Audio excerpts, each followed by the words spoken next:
Capitalism. Capitalism, one of the most prevalent economic systems in the world, shapes our daily lives in profound ways. At its core, capitalism is an economic system where the means of production, such as factories, are privately owned and operated for profit. For instance, imagine a small family owned bakery. The owners invest their own capital to start the business, purchase ingredients, and hire employees. They produce goods, such as bread and pastries, and sell them in the market to make a profit. In capitalism, individuals are free to pursue their own economic interests, whether it's starting a business, investing in stocks, or working for a company. Capitalism applies the principles of natural selection to the economy, and says that the inefficient businesses that cannot turn a profit will die out, while profitable businesses will grow. However, capitalism also faces criticisms. Critics argue that it can lead to inequality, exploitation, and environmental degradation if left unchecked. Socialism. Socialism is an economic system where major industries, such as healthcare, education, and utilities, are commonly owned and operated by the government or cooperatively by the workers themselves. The primary goal of socialism is to ensure equitable distribution of resources and promote social welfare. Individuals still have the freedom to work and pursue their economic interests in socialism, but the emphasis is on cooperation rather than competition. The government plays a significant role in regulating the economy to prevent exploitation and address inequalities. Socialism prioritizes social justice and collective well being over individual profit motives. It aims to create a society where everyone has access to essential services and resources, regardless of their socio-economic status. Critics of socialism argue that it can stifle innovation and reduce incentives for hard work and lead to bureaucratic inefficiencies. Communism.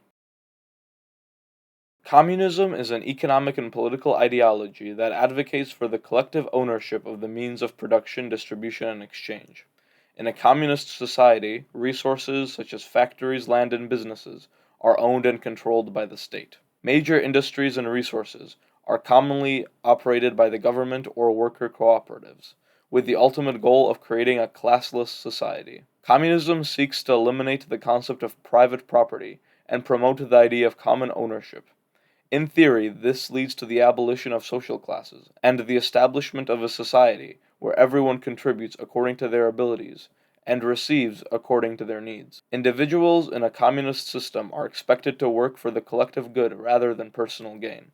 The state plays a central role in planning and directing economic activity, with the aim of ensuring equitable distribution of resources and promoting social welfare. Critics of communism argue that it can lead to inefficiency, lack of incentive for innovation and hard work, and loss of individual freedoms, and the establishment of totalitarianism.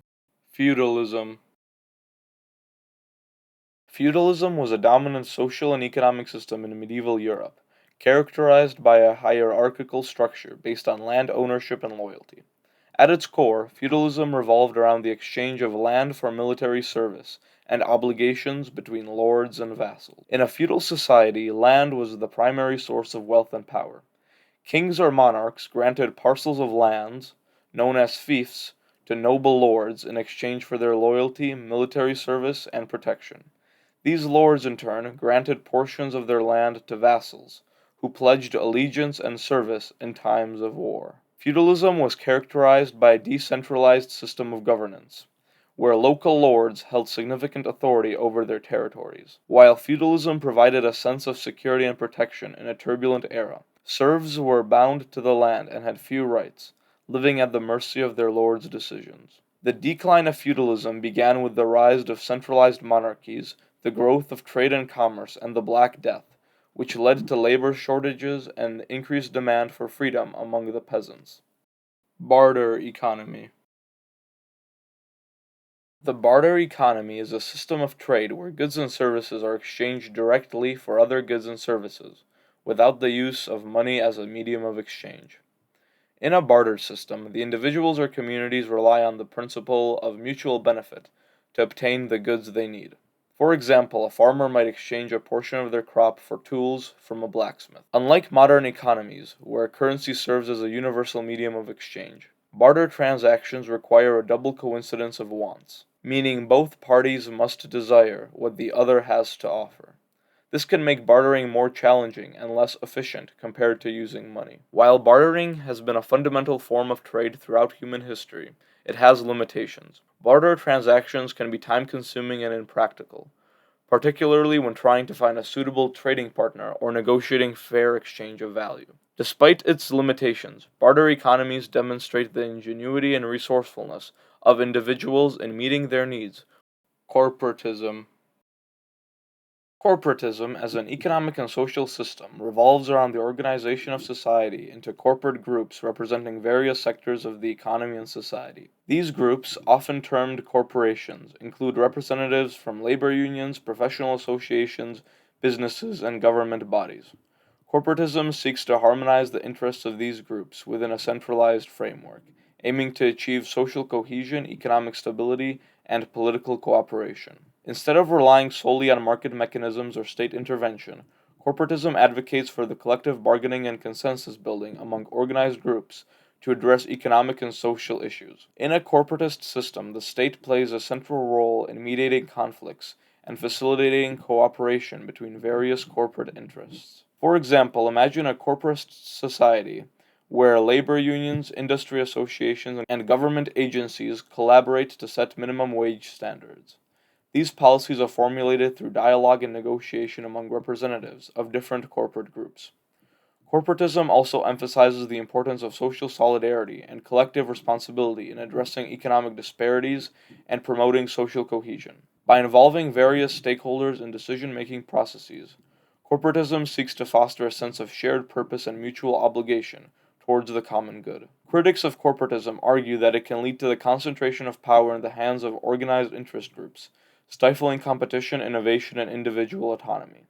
They also raise concerns about the potential for corporatist arrangements to favor established elites and exclude marginalized voices from the decision making process. Mercantilism. Mercantilism was an economic system that dominated European thought and policy from the 16th to the 18th centuries, characterized by the belief that a nation's wealth and power were measured by its accumulation of precious metals, particularly gold and silver. At its core, mercantilism aimed to maximize exports and minimize imports, to achieve a favorable balance of trade.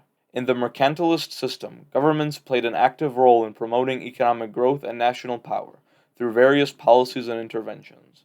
These included tariffs and trade barriers to protect domestic industries, subsidies to encourage exports, and the establishment of colonies to secure sources of raw materials and markets for finished goods. Mercantilist policies focused on promoting a positive balance of trade, where exports exceeded imports, leading to a net inflow of gold and silver into the country. This accumulation of precious metals was seen as a crucial step for financing military campaigns, expanding colonial empires, and maintaining political power and prestige. While mercantilism helped fuel economic growth and expansion during the Age of Exploration, it also led to conflicts and rivalries between nations vying for control of overseas colonies. Mercantilist policies often resulted in economic inefficiencies, protectionist measures, and monopolies that stifled competition and innovation. Dirigisme. Dirigism was an economic policy approach adopted by some European countries, particularly France, in the mid 20th century. It emphasized state intervention and direction in economic planning and development, aiming to achieve strategic goals such as industrial growth, economic creation, and a national economic self sufficiency. Under Dirigisme, the government played a central role in setting economic priorities, allocating resources, and directing investment in key industries deemed essential for national development. This often included state ownership or control of strategic sectors, such as transportation, energy, telecommunications, and heavy manufacturing. Dirigiste policies included measures such as subsidies, tariffs, quotas, and industrial planning to support domestic industries, protect national markets, and promote technological innovation.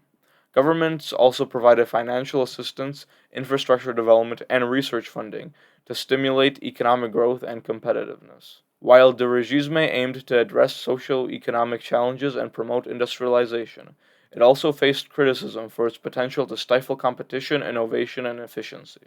Mutualism.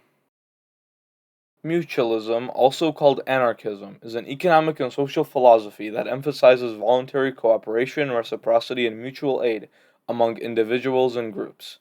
Mutualism seeks to create a society based on the principles of equality, solidarity, and mutual benefit. In mutualism, economic relationships are founded on the principle of mutual exchange and voluntary association. Mutualists advocate for decentralized and self managed forms of organization, such as cooperatives, mutual aid societies, and voluntary associations. Mutualists reject forms of exploitation and coercion, including both state interference and capitalist profit seeking. One key aspect of mutualism is the principle of mutual aid, which involves individuals and groups providing support and assistance to each other based on shared needs and interests. Mutualists believe that individuals should have the freedom to enter into voluntary agreements and associations, while also respecting the rights and autonomy of others. Leave a like if you want more videos like these.